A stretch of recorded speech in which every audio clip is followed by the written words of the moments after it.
Well, when we first met, that was our intention to be a songwriting team.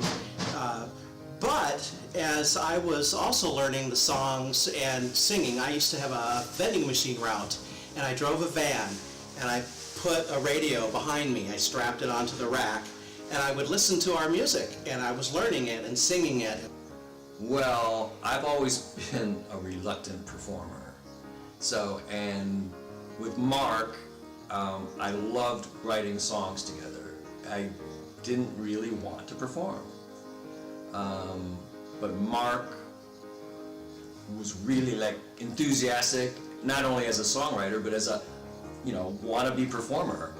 I was encouraged by friends, and then I think also I had this kind of secret desire to be a singer, but I didn't really have any foundation for it. I didn't really have any training other than being in choirs and stuff like that. Because, I also, at the time, I also had a lot of stage fright.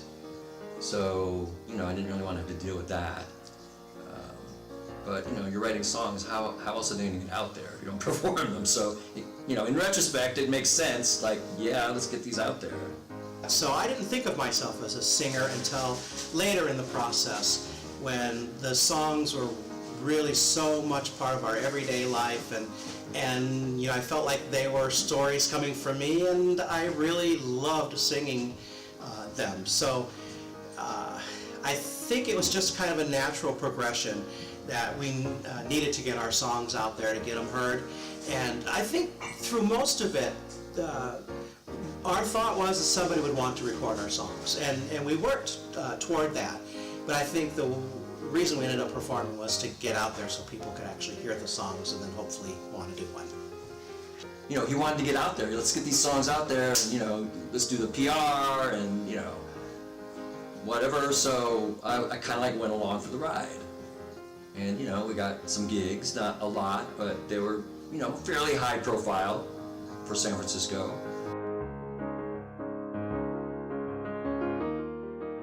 Fanny's on 18th Street.